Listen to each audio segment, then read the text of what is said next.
হলুদ ডাক টিকিটের জলজলে ক্ষতচিহ্ন। আদালতের খামে লেগে আছে রাতের লাল মোমের ফোঁটা। তোমার চাকরি এখন শরৎ পাতার মতন ঝরে গেছে।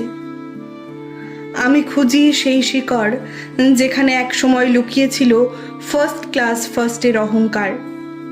কিন্তু মাটি এখন শুধু ছাই, আর ছাইয়ের নিচে চাপা পড়ে আছে একটি কেরানির সাদা জামার পকেটে জমে থাকা চায়ের দাগ। ক্যান্সারের ছায়া নামে বিকেল গড়িয়ে তার শ্বাস প্রশ্বাসে জমে থাকে বর্ষার জল ভরা মেঘের মতো ভার। বাবা, আজ ডাক্তার আসবেন না?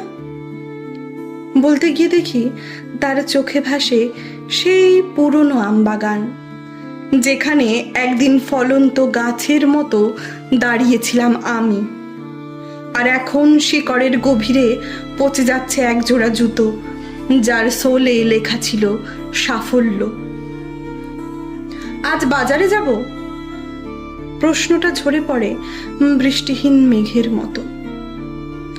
আমার প্রশ্ন, কালকের ডাল আছে না? রান্নাঘরের জানালা দিয়ে একটি পাখি উড়ে যায়। তার ডানায় লেখা নেই কোনো হিসাবের কষ্টি পাথর, শুধু এক টুকরো নীল আকাশ, যা আমরা ভাগ করে খাই নিঃশব্দে, চামচের ডগায় জমে থাকা লবণের কণার মতো। পক্ষাঘাতগ্রস্ত আঙুলগুলো আঁকড়ে ধরে আছে বেদনী স্মৃতি। যে হাত একদিন মুখে তুলে দিত ভাতের গ্রাস, সে আজ লিখতে চায় একটি অনাগত ভোরের গল্প। কিন্তু কাগজে জমে থাকে শুধু ঋণের সুদের ফাঁক, আর প্রতিটি ফাঁকের মধ্যে একটি করে শিশুর মুখ, যারা প্রশ্ন করে, বাবা, আজ রাতের খাবার কি হবে? নক্ষত্রের আলো? মেয়েটি হাসে, নতুন দাঁতের সাদা কুড়ির মতো। তার হাতের তালুতে আমি রাখি একটি শূন্যতা।